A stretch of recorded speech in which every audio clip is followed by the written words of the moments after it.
हे महाराष्ट्री नमोस्तु नमोस्तु नमोस्तु। हम प्रथम प्रश्न के लिए आमंत्रित करते हैं अखिलेश जी शतवैया टीकमगढ़ ट्रस्टी गुणायतन, और आपके बाद तैयार रहेंगे श्रीमती सीमा जैन राजनाथ गांव।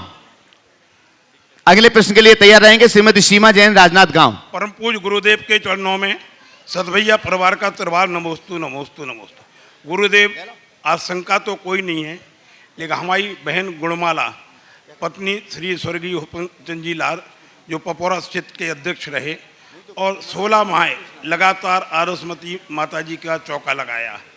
कोरोना काल में हुकुमचंद जी लाल और उनका जवान पुत्र काल करवित हो गया। दीदी का जो है धर्म से थोड़ा रुझान, छोटे छोटे बच्चे पूछते हैं दादी चौका कब लगेगा, वो शंका समाधान देख रही होंगी, आप थोड़ा संबोधन देने की कृपा करें। देखिए, हुकुमचंद जी के यहाँ ये जो घटना घटी है, निश्चित ये घटना एक बड़ी दुर्घटना है और ऐसा अनेकों के साथ हुआ। इस संदर्भ में मैंने अनेक बार प्रकाश डाला है। ऐसे समय में, विपत्ति के समय में धैर्य रखना ही हमारे लिए आलम्बन है। आप धैर्य रखें और अतीत की बातों को भूलकर अपने भविष्य को उज्जवल बनाने का प्रयास करें। नमस्ते। हाँ, श्रीमती सीमा जैन राजनाथ गांव अपना प्रश्न पूछें। उसके पूर्व एक छोटे से 7 साल के बच्चे ने ये निमी जैन है बरौदिया कला से, और उन्होंने अपनी एक गुल्लक तैयार की है और उसमें राशि लगभग गुणायतन के लिए समर्पित कर रहे हैं 5000 रुपये से ऊपर उनके परिवार के। हाँ चलिए, यहाँ दे दें आप गुणायतन की ओर से। लेने के लिए हम अरविंद जी राजा आ जाएं, सुभाष जी अगर हो तो वो भी आ जाएं और इस गुल्लक को ले चलिएगा। श्रीमती सीमा जैन राजनाथ गांव आगे तैयार रहेंगे संकलन जैन इंदौर। महाराज जी, मैं अपने भावना योग का यहाँ पर एक्सपीरियंस शेयर करना चाहती हूँ। महाराज जी, मैं पिछले 4 वर्षों से आपके नियमित प्रवचन एवं सभी स्वाध्याय की नियमित स्वाध्यायी हूँ और पिछले 2 वर्ष से मैं लगातार भावना योग करते आ रही हूँ। लेकिन मेरे यहाँ पिछले दिसंबर में मेरे देवर की मृत्यु के बाद मेरा स्वास्थ्य में इतनी गिरावट आई कि मुझे शुगर और थायराइड से बहुत ज़्यादा मेरे को प्रॉब्लम हो गई थी, और मैंने अपने भावना योग को और ज़्यादा दृढ़ता रूप से शामिल किया और अपने जीवन में उसे उतारा, और मेरी 3 महीने में सारी रिपोर्ट्स नॉर्मल आ गई। और मैं चाहती हूँ कि ये भावना योग जन जन तक प्रसारित हो और मैं उसमें सहयोगी बनूं। जब इसका शिविर चलता था, मैं नियमित रूप से 2 लोगों को इस भावना योग के लिए प्रेरित करती थी, और मैंने डॉक्टर पाटोदी सर के उनके सानिध्य में मैंने ये भावना योग किया था, और मैंने बहुत लोगों को इसकी प्रेरणा दी और इसमें बहुत लोगों को मैंने सम्मिलित करवाया। और मैं चाहती हूँ मेरे राजनांद गांव में, छत्तीसगढ़ में ये भावना योग की मैं कम से कम साप्ताहिक क्लास शुरू कर सकूं। बहुत बहुत अच्छी भावना आपने प्रकट की है। एक बार करताल ध्वनि से इनका स्वागत करें। डॉक्टर पाटोदी जो भावना योग के प्रसार में पूरी तरह लगे, आज यहाँ उपस्थित भी हैं, कई दिनों से हैं, पूरा पर्यूषण इन्होंने बिताया। मैं तो ये कहूँगा फिर से अब भावना योग की ऑनलाइन जो कार्यक्रम है वो चालू होना चाहिए, और मैं संभवतः अक्टूबर के पहले सप्ताह में 3 दिन का यहाँ से भावना योग का शिविर का भी कार्यक्रम देखूंगा, जैसे अनुकूलता बने अक्टूबर के पहले या दूसरे सप्ताह में।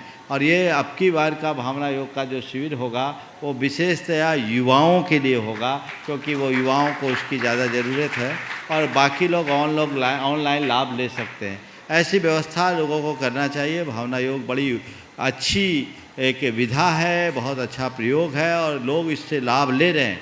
आप सबको चाहिए आप स्वयं लाभान्वित हों, औरों को इसके लिए प्रेरित करें। जनहित कार्य एक महान कार्य है और इसके लिए सबको लगना चाहिए। इसे जैनों तक न रखकर जन जन तक पहुंचाने का प्रयास करना। महाराज जी, एक क्वेश्चन है, एक और आपने जो छत्तीसगढ़ में भावना योग को फैलाने की बात कही है, बिल्कुल आप लग जाइए, डॉक्टर साहब से संपर्क में रहिए और इसकी योजना बनाइए। आशीर्वाद। महाराज जी, एक क्वेश्चन। हाँ बोलिए। महाराज जी, क्या अपने जैनियों में पितृदोष माना गया है क्या है? जैसे कोई बच्चा छोटा है, 10 वर्ष से कम का, और उसे पिता की अग्नि संस्कार करने का मौका नहीं मिल पाया, तो क्या उसे पितृदोष लगता है? इसमें एक घटना सुनाता हूँ। 2008 में हमारा चातुर्मास गया में हुआ। वहाँ के एक सज्जन थे, अघोरी साहब उनका टाइटल था। हमसे जुड़े हुए थे। रामायण गीता ज्ञान वर्षा का आयोजन हुआ था, वो उसके संयोजक भी थे। वहाँ के एक अच्छे प्रतिष्ठित व्यवसायी थे, गोपाल अखौरी गोपाल। उन्होंने एक दिन एक बात कही, बोले महाराज जी आज हमने जैन बनने का फ़ायदा ले लिया। बोले आज हमें जैन होने का फ़ायदा मिल गया। बोले क्या हुआ? बोले महाराज जी स्टेशन से उतरे तो जैसा गया का सिस्टम है, पंडे लोग घेर लेते हैं। मैंने देखा महाराज जी मेरे साथ कुछ और लोग भी उतरे, उनने बोला हम जैन हैं, तो पंडों ने उनसे कुछ नहीं बोला, तो हमने भी बोल दिया जैन है, हमको कुछ नहीं बोला। हमने भी बोल दिया जैन है, हमको कुछ नहीं बोला। बोला महाराज 51,000 बच गए। एक बात बताऊं, जिनकी धार्मिक मान्यता है वो माने, पर मैं एक बात पूछता हूँ, दुनिया में बहुत लोग हैं जो पितर को मानते नहीं, उनको पितृदोष क्यों नहीं होता? और जैनों के यहाँ जैन धर्म में इस तरह का कुछ नहीं है। मैं तो ये कहता हूँ, जीते जी माँ बाप के प्रति, अपने पिताओं के प्रति श्रद्धा रखो तो मरणोपरांत श्राद्ध कर्म करने की जरूरत ही नहीं पड़ेगी। जीते जी तो उनकी उपेक्षा करो और मर जाने के बाद इस तरह का कर्म करो, ये कतई उचित नहीं है। इस तरह के अंधविश्वासों में नहीं पड़ना चाहिए। यह मन की दुर्बलता है। राख को सींचने से अंकुर नहीं फूटता, जो जीव जहाँ जाता है वो वहीं रम जाता है। ऐसे विश्वासों से अपने आप को बचाना चाहिए। नमोस्तु महाराज जी। संकलन जैन इंदौर अपना प्रश्न रखें। उसके पूर्व हम यहाँ पर आमंत्रित कर रहे हैं श्री राजेश जी मीना जी जैन, मूर्ति ज्वेलर्स जबलपुर से हमारे बीच हैं, जो मुनि श्री आदित्य सागर जी महाराज जी के गृहस्थ माता पिता हैं। कृपया पधारें। राजेश मीना जैन, मूर्ति ज्वेलर्स जबलपुर। हाँ, आपके सम्मान के लिए हम आमंत्रित कर रहे हैं श्रीमती लता जी गंगवाल गया, मंत्री गुणायतन, और शकुन दीदी सागर से पधारें और आपका सम्मान। शीघ्रता से आ जाए बुजुर्गों, जोरदार करतल ध्वनि से मुनि श्री आदित्य सागर महाराज जी के गृहस्थ माता पिता और उनका सम्मान यहाँ पर हो रहा है। इसके बाद हम आमंत्रित कर रहे हैं हमारे बीच एक ऐसे व्यक्ति जो जाति से जैन नहीं है लेकिन गुणायतन परिवार से जुड़ रहे हैं, श्री रामचरण माली, श्रीमती अनीता माली, जो ईशागढ़ से हैं। आर्यका प्रशांतमती माता जी ने उनको मोटिवेट किया है और वे निर्माण निधि से 11,000 रुपए की राशि गुणायतन में देकर के निर्माण निधि से गुणायतन से जुड़ रहे हैं। श्री रामचरण माली, श्रीमती अनीता माली, ईशागढ़। जोरदार करतल ध्वनि के साथ उनका सम्मान कीजिएगा। और उनके सम्मान के लिए हम आमंत्रित कर रहे हैं अरविंद जी राजा, कृपया पधारें। सुभाष जी जैन सीईओ जी का यहीं खड़े रहे आप। ईशागढ़ वाली है। इधर आओ, इधर सामने आ जाओ। देखिए, इन्होंने अभी मुझे एक बड़ी बात कही कि मैंने गृहीत मिथ्यात्व का त्याग कर दिया है और पिछले अनेक वर्षों से जैन धर्म का पालन कर रही हैं। ये विशुद्धतया जैन है। बहुत बहुत आशीर्वाद। चलिए चलिए। संकलन जैन इंदौर, आपके बाद तैयार रहेंगे बालचंद जैन विलहरी। गुरुवर नमोस्तु नमोस्तु नमोस्तु। क्या मंदिर जी के गर्भगृह में झाड़ू रखना, प्रक्षाल के कपड़े पाइप पर सुखाना डालना एवं पांडुक शिला श्री जी के बाजू में रखना, छत्र रखना कितना उचित अनुचित है? वहाँ की समाज को क्या पुण्य पाप लगेगा? मैं उसे देखता हूँ, मेरा मन आकुल व्याकुल हो जाता है। पूजा अभिषेक में मन नहीं लगता। कितनी भी गरीब व्यक्ति हो, उसके घर में अगर 2 कुर्सी भी हो तो वो अपने घर की बैठक में भी झाड़ू या कपड़े नहीं सुखाता। इसका शंका समाधान। बहुत सही बात आपने कही है और एक गंभीर विषय पर सभी का ध्यान आकृष्ट किया। प्राय आप लोगों के प्रमाद की वजह से ऐसे बात हो जाती है जो नहीं होना चाहिए। मैं तो कहूँगा मंदिर जी में गर्भगृह में झाड़ू तो होनी ही नहीं चाहिए, बल्कि पूरे मंदिर में झाड़ू नहीं होनी चाहिए। झाड़ू का अलग स्थान होना चाहिए, क्योंकि पंचसूना में झाड़ू भी एक है। इसलिए झाड़ू को मंदिर से बाहर रखना, दरवाजे के ओंठ में भी नहीं रखना। मंदिर के बाहर के जो कक्ष है वहाँ रखना। ये दरिद्रता को लाता है, मंदिर की रिद्धि सिद्धि प्रभावित करता है। इसी प्रकार गर्भगृह में भगवान के प्रक्षाल का जो वस्त्र आदि उनके लिए अलग स्थान, जैसे आप अपने वस्त्र सुखाने के लिए स्थान रखते हैं, वैसे ही मंदिर जी में भगवान के अंगोछे को सुखाने का भी स्थान होना चाहिए, पवित्रता होनी चाहिए। इसी तरह पांडुक शिला और छत्र आदि को भी उनको सुरक्षित स्थान में रखना चाहिए। आप आलसवश ऐसा रख देते हैं जो कि उचित नहीं है। इससे पूरी तरह बचना चाहिए और मैं सभी को कहूँगा इस छोटी सी किंतु गंभीर बात पर पूरा ध्यान दें। जी नमोस्तु। वालचंद जी जैन बेलहरी, हाँ सभी लोग खड़े हो जाएं, बेलहरी समाज से जितने भी लोग आए हैं। आगे तैयार रहेंगे नित्यानंद वाझल पथरिया। अतिशय छेद बिलहरी एवं गुणायतन प्रणेता पूज्य गुरुदेव के चरणों में सत सत नमन, सत सत नमन, सत सत नमन। महाराज श्री जिस प्रकार ओम इतने लोग, हाँ देखिए बाकी लोग नीचे ही खड़े रहें, कैमरा घूम जाएगा, आप बाकी लोग नीचे ही रहें, पूछें। चले बोलो। हाँ महाराज श्री जिस प्रकार परिवार के किसी बेटा या बेटी का संबंध किसी अन्य शहर के परिवार के किसी बेटा या बेटी के यहाँ बेटी से होता है, तो उन दोनों परिवारों में आपस में जन्म जन्मांतर का एक रिश्ता बन जाता है। तो महाराज श्री मेरा प्रश्न यह है कि अतिशय छेद बिलहरी और गुणायतन में आपस में कोई रिश्ता है क्या? देखिए बात बिल्कुल सही है। एक बार बिलहरी के लोगों का करतल ध्वनि से आप सब स्वागत कीजिए। क्यों मैं बता रहा हूँ, आप जब मंदिर जी में जाते हैं तो आप देखते हैं एक और भगवान आदिनाथ है, बीच में चंद्रप्रभु भगवान है और दूसरी ओर पार्श्वनाथ भगवान है। आदिनाथ भगवान तो एक चमत्कार के साथ यहाँ गुणायतन में आए।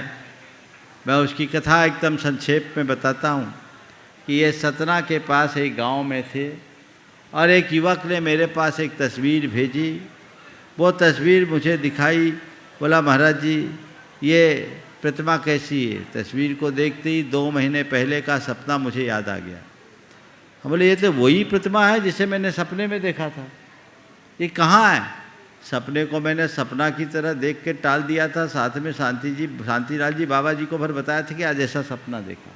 लेकिन तस्वीर को देखते ही मेरे मन में ख्याल आया, अरे ये प्रतिमा तो मैंने सपना में देखा। बोले महाराज जी ये प्रतिमा गुणायतनानी है और इसका पूरा कथा क्या है मुझे नहीं मालूम, पर वह तो अंशुल बताएगा। जय कुमार जी सिंघई जी ने मुझे बताया। हमने कहा ठीक है, बहुत अच्छी बात है। फिर वो आया, उसके पिताजी आए, उसने पूरी कहानी बताई कि गांव में एक ये प्रतिमा जी थी और मुझे पता लगा, मैं वहाँ उद्धार करने के लिए गया। मेरे मन में था कि इनको हम सतना के मंदिर में ला के विराजमान करें। वहाँ प्रतिमा के लिए बहुत मुश्किल से गांव वालों को तैयार किया। एक दिन मैं अन्न जल का त्याग करके गया और अन्न जल का त्याग करके भगवान को कहा, है भगवान आप चले, लेकिन लोगों ने हाथ उठाने की हिलाने की कोशिश की, प्रतिमा जी हिली नहीं। उन्होंने सोचा कि अब भगवान रात हो गए इसलिए विहार नहीं करेंगे। उसने अन्न जल का त्याग करके उसी गांव में अपनी रात बिताई और दूसरे दिन में 2 आदमी मिलकर भगवान को उठा करके सतना ले आए। और सतना लाने के बाद जब उसने निवेदन किया था कि हे भगवान मैं आपको उच्च आसन पर विराजमान करना चाहता हूँ, आप विहार करें, तो सतना में उसे सपना आता है कि मुझे सर्वोच्च स्थान सम्मेद शिखर जी में विराजमान होना।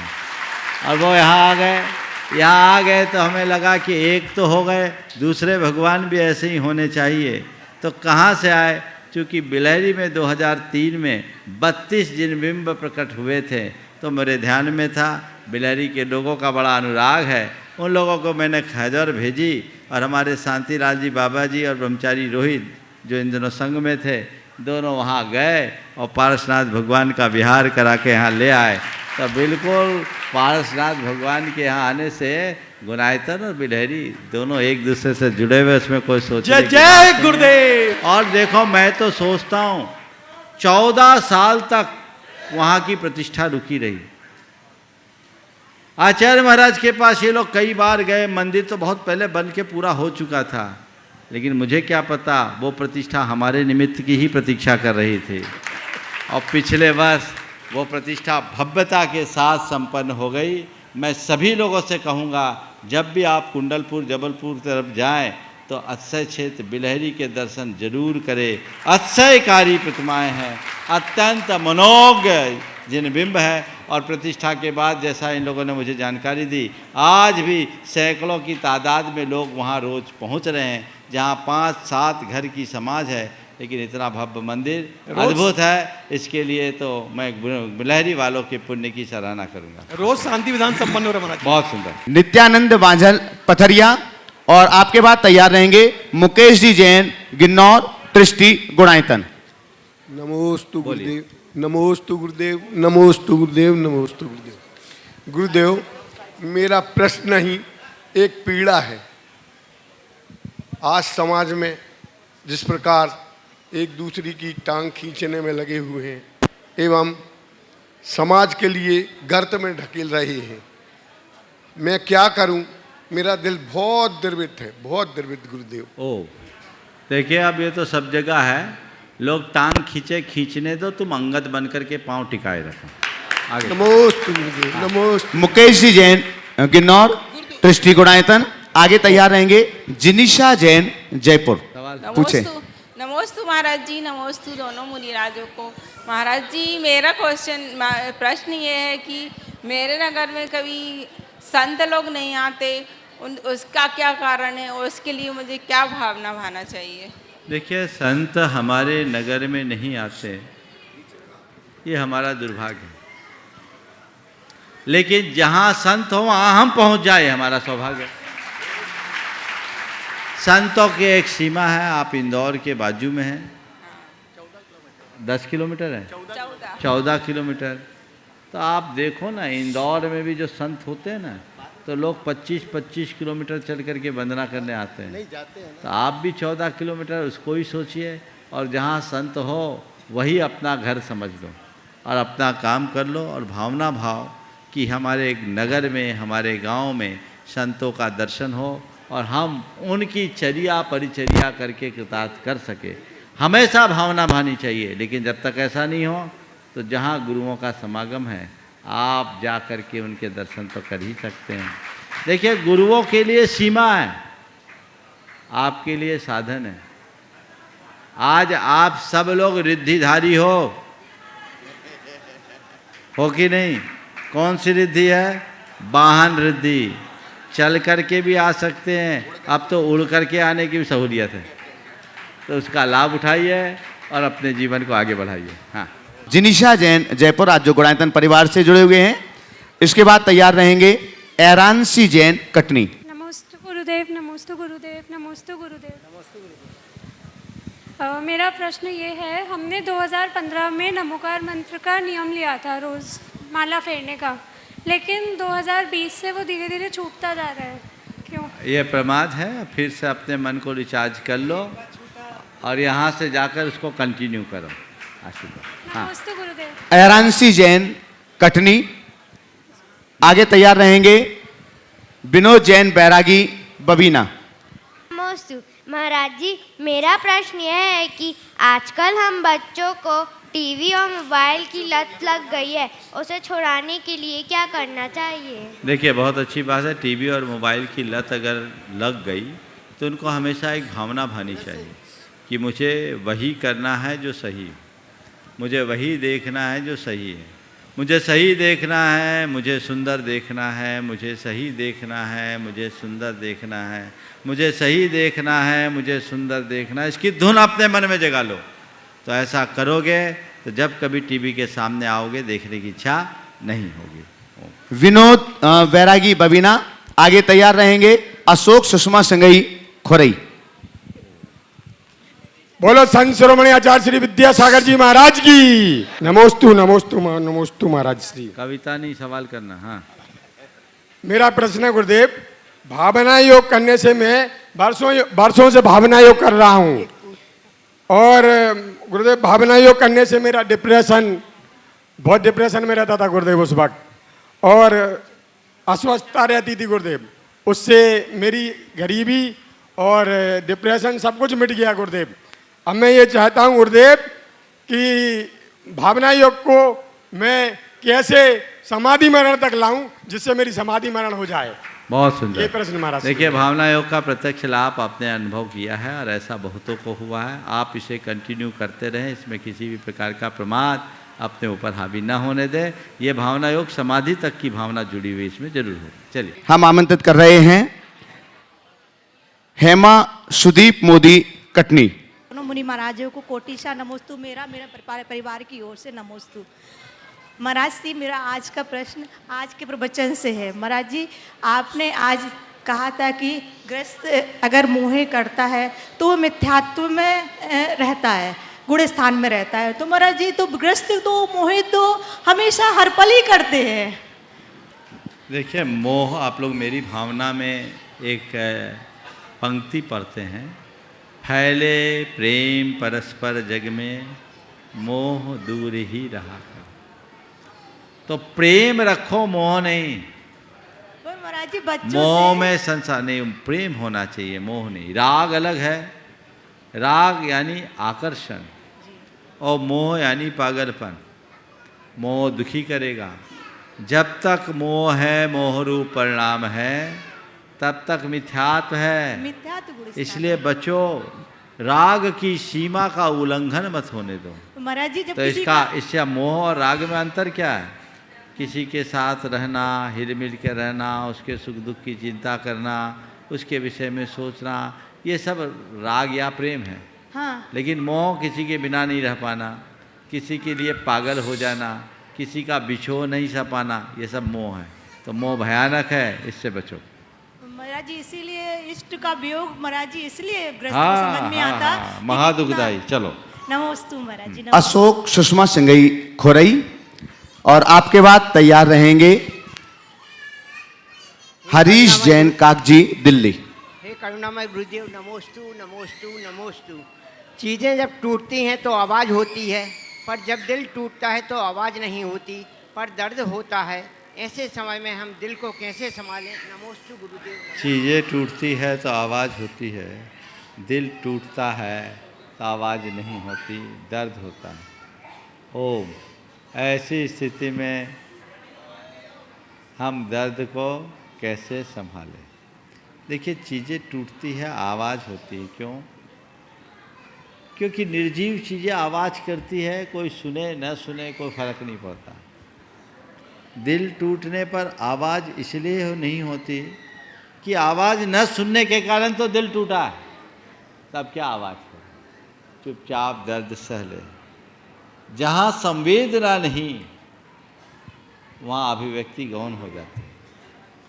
इसलिए हमें अपनी संवेदना को बढ़ाना चाहिए। नमोस्तु। हरीश जैन कागजी दिल्ली, ट्रस्टी गुणायतन। आपके बाद तैयार रहेंगे अंजू दीदी गुड़गांव। नमस्ते गुरुवर।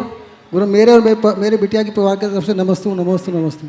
गुरुवर, उत्तम त्याग में आता है दान 4 प्रकार, 4 संग को दीजिए, धन बिजली उनहार, नर बहु लाभ लीजिए। इसका अर्थ जानना चाह रहा था मैं। जान 4 प्रकार, 4 संग को दीजिए, नरभव ले। धन बिजली उनहार, नर भव लाहो लीजिए। नरभव लाहो लीजिए। ना हो क्या है? लाइन पूरी बोलो। यही आता है। दान 4 प्रकार, 4 संग को दीजिए, धन बिजली उनहार, नर भव लाहो लीजिए। नरभव ना हो, लाहो लाहो लाहार है। इसका अर्थ है दान 4 प्रकार, 4 संग को दीजिए। मुनिहारिका सावक साविका रूप चतुर्विध संग को 4 प्रकार का दान दीजिए। और धन बिजली उनहार, तुम्हारा धन तो बिजली की चमक की तरह है, आज है कल न हो, रहे न रहे कोई पता नहीं।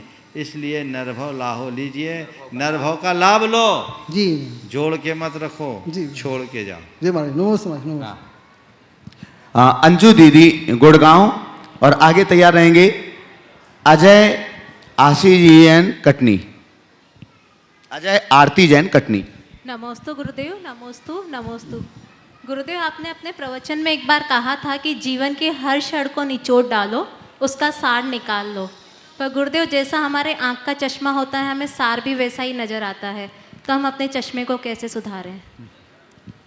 देखो, सबसे पहले तो धर्म के क्षेत्र में आने वालों को अपनी आँखों की सर्जरी जरूरी, समझ गए? आँखों की सर्जरी हो गई, दृष्टि में परिवर्तन होगा, तभी उसे समझ में आएगा। जिसके आँखों का ऑपरेशन नहीं हुआ है, जिसने अपनी आँखों को निर्मल नहीं बनाया, वो कुछ भी करे कुछ नहीं कर सकता। तो चश्मा उतारो और सम्यक दर्शन का लेंस आँखों में फिट कर लो, फिर कुछ समस्या ही नहीं आएगा। जो सार होगा उसे ही सार समझता है। नमस्ते गुरुदेव। अजय आरती जैन कटनी। आगे तैयार रहेंगे प्रतिष्ठाचार्य सुमत जी जैन भोपाल। नमोस्तु गुरुदेव, नमोस्तु गुरुदेव। बोलिए। हाँ महाराज श्री, उपग्रहण और उपग्रहण में क्या अंतर है? उपबृंहन और उपगुहन में, ये दोनों उपगुहन अंग के ही नामांतर हैं। दूसरों के दोषों को छिपाना उपगुहन है, और दूसरों के दोषों को ढांक। प्रतिष्ठाचार्य सुमति जैन भोपाल से आगे तैयार रहेंगे। श्रीमती चंद्रकला जी पाटनी रांची। हे स्वामी नमोस्तु नमोस्तु नमोस्तु। हे महाराज जी, वर्तमान समय में जो पंचकल्याणक प्रतिष्ठा आदि होते हैं, उन पंचकल्याणक प्रतिष्ठाओं में एक रूपता नहीं होती, जब तो धर्म तो एक रूप है। उन पंचकल्याणक प्रतिष्ठाओं में एक रूपता लाने के लिए प्रतिष्ठाचार्यों को क्या करना चाहिए, निर्देश करने की कृपा कीजिए। नमस्ते। देखिए, पंचकल्याणक में एक रूपता नहीं होने के पीछे कई कारण हैं। अलग अलग लोग हैं, अलग अलग मान्यताएं हैं, अलग अलग अवधारणाएं हैं। अब वो अनेक प्रतिष्ठाचार हैं, प्रतिष्ठा ग्रंथ हैं, लोग उसी तरीके से लिखते हैं और रचते हैं, इसलिए चला आ रहा है। इसका एक ही उपाय है, या तो सभी प्रतिष्ठाचार एक जगह बैठे और उन्हें एक रूप देने का प्रयास करें। नमस्ते। हाँ, श्रीमती चंद्रकला जी पाटनी रांची। नमोस्तु महाराज श्री। महाराज श्री, आप कब सही थे ये कोई याद नहीं रखता, लेकिन आप कब गलत है ये कोई भूलना नहीं चाहता, ऐसा क्यों? बहुत अच्छी बात। आप कब सही थे यह कोई याद नहीं रखता, लेकिन आप कब गलत हैं इसे कोई भूलना नहीं चाहता। ये बहुत समझने की बात है और संसार में ये एक बहुत बड़ी कमी है। हमारी दृष्टि सदैव नकारात्मक चीज़ों के प्रति जल्दी आकर्षित होती है। सही का आकलन हम भले न करें, गलत के प्रति हमारा ध्यान जल्दी जाता है। सफ़ेद चादर में चादर की सफ़ेदी कम दिखती है, दाग धब्बा जरूर दिख जाता है। ये एक मानवीय वृत्ति है। इसलिए हमें चाहिए कि हम हमेशा सही बने रहने की कोशिश करें, गलत कभी हो ही नहीं। और यदि हमें हमारी गलती का कोई एहसास कराए तो उसे हम सहज भाव से स्वीकार कर अपने अंदर सुधार करने का प्रयास करें, रास्ता तब प्रशस्त होगा। नमस्ते। हमारा श्री अभिषेक जी गंगवाल पूछ रहे हैं, सिंघाड़ा से हैं। मेरे आराध्य गुरुवर, आपके श्री चरणों में बारंबार नमोस्तु। गुरुवर, अपनों से अपेक्षित परिणाम ना मिले तो उनसे प्रति उत्तर में संवाद करना ज़्यादा श्रेयस्कर है या मौन रहना? और यदि संवाद करने से रिश्ते टूटते बिखरते हैं तो मौन रहकर खुद को अंदर से तोड़ना भी कहाँ तक उचित है? अगर किसी से अपेक्षित जवाब प्रत्युत्तर न मिले तो उनसे संवाद करना उचित है या मौन रहना? देखिए, संवाद तभी तक उपयोगी और प्रासंगिक है जब तक वह विवाद का कारण न बने। यदि विवाद का कारण बनता है तो मौन रहना ही श्रेयस्कर है। संवाद का उद्देश्य क्या है? अपने संबंधों को मधुर बनाए रखने का प्रयास करना। यदि हमें दिखता है कि सामने वाले का दृष्टिकोण हमसे कुछ भिन्न है, पृथक है, और वो हमें अपेक्षित उत्तर नहीं दे रहा है, तो क्यों ना हम उसे नज़रअंदाज कर दें। उनके पीछे पड़े क्यों? उतनी अपेक्षा ही अपने मन में न रहने दें। यदि ऐसी अपेक्षा मुक्त वृत्ति हमारे अंतर मन में प्रकट हो गई तो कहीं कोई दिक्कत नहीं। मौन रह कर के टूटना भी अच्छा नहीं और मुखर होकर एक दूसरे से उलझना भी अच्छे नहीं। हमें संवाद और मौन, इन दोनों के परिणामों को ध्यान में रखकर निर्णय लेना चाहिए। महाराज श्री नितिन जैन विनोली बागपत से पूछ रहे हैं, महाराज श्री के चरणों में बारंबार नमन। महाराज श्री, किसी ने क्या खूब कहा है, कुछ लोगों का जिंदगी से जी भर जाता है और कुछ लोग जिंदगी को जी भर के जीते हैं। तो महाराज श्री, जिंदगी को किस तरह से जिए कि जिंदगी हमें यह कहने पर मजबूर हो जाए कि जिंदगी को जीना तो कोई तुमसे सीखे। नमोस्तु गुरुदेव। बहुत अच्छी बात है। कुछ लोगों का ज़िंदगी से जी भर जाता है और कुछ लोग ज़िंदगी को जी भर कर जीते हैं। हम ऐसा क्या करें कि लोग हमारे लिए उदाहरण दें कि जीना है तो उनकी तरह दे जिए। मैं तो आपको यही कहूँगा, ज़िंदगी को जी भर करके जीना चाहते हो तो ज़िंदगी को समझो, जीवन के अर्थ को समझो, जीवन के उद्देश्य को समझो।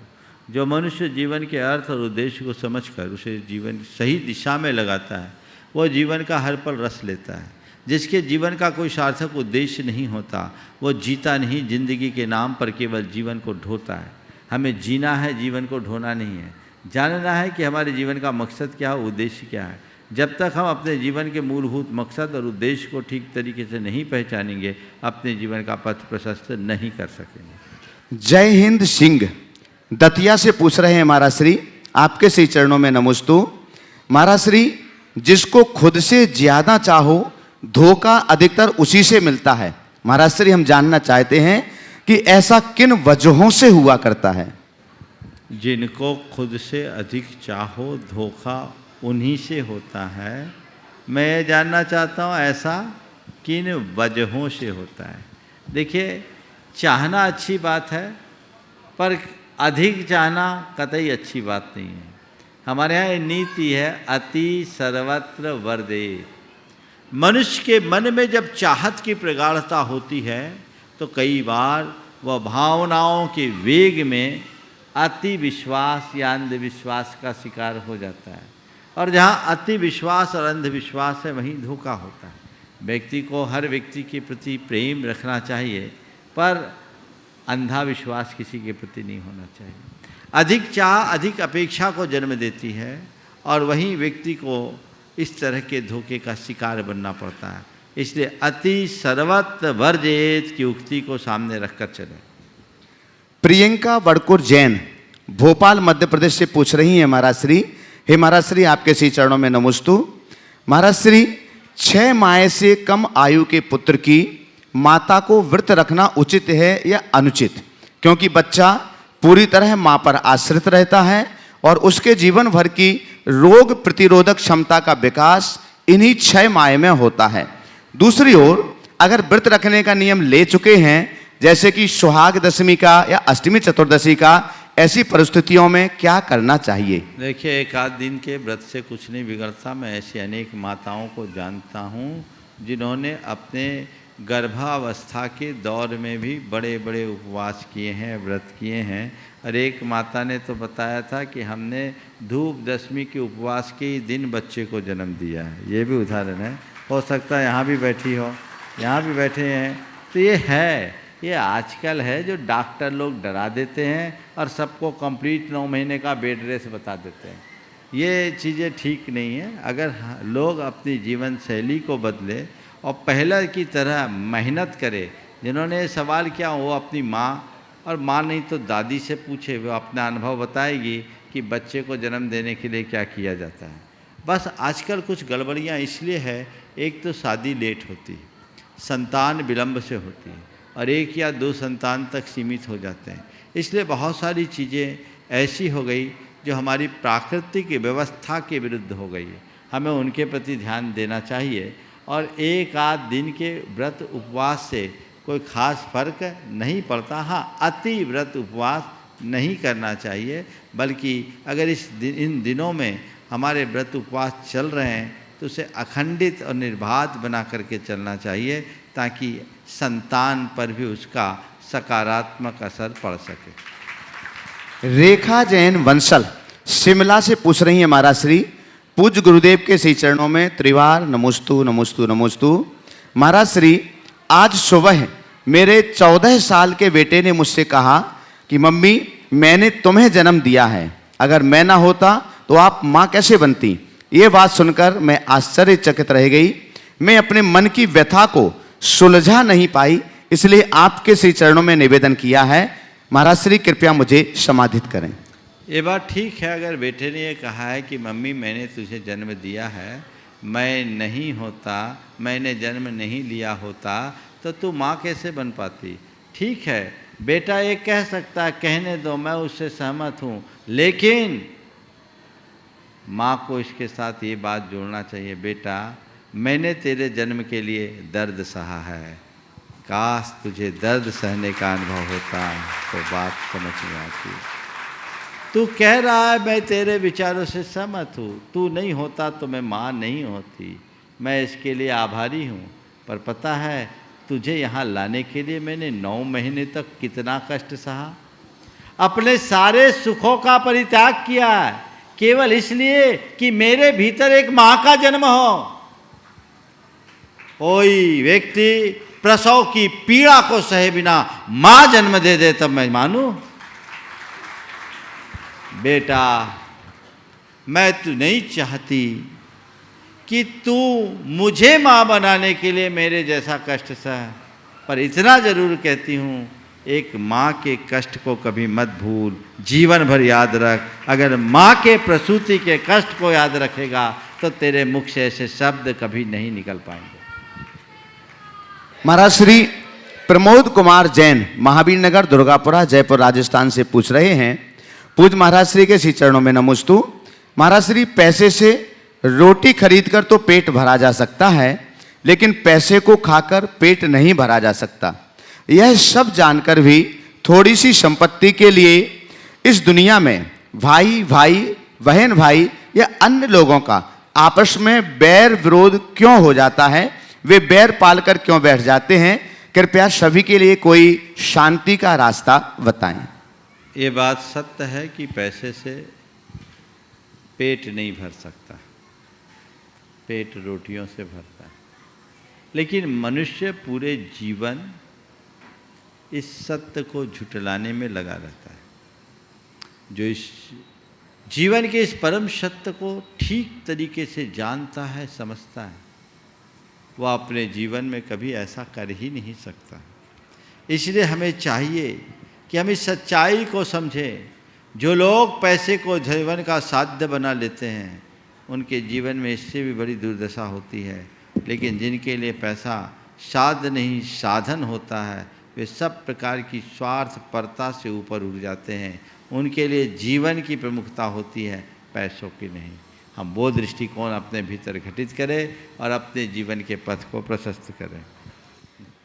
हाँ, महाराज श्री जयचंद पाटनी, एलोरा, महाराष्ट्र से पूछ रहे हैं, महाराज श्री, सम्मान हमेशा अच्छे समय का होता है, पर इंसान उसे अपना समझकर आसमान में उड़ने लग जाता है।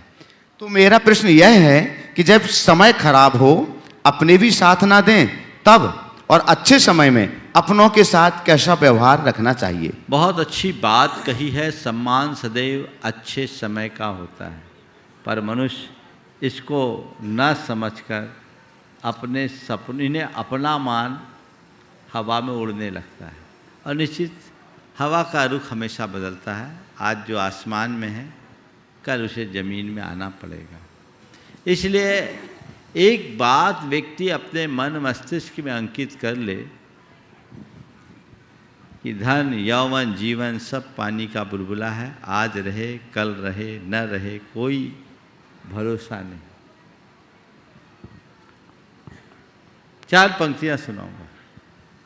यह जीवन जल है आसमान का नहीं मूढ़, धरती ने दिया उधार, धरा का यह धन है।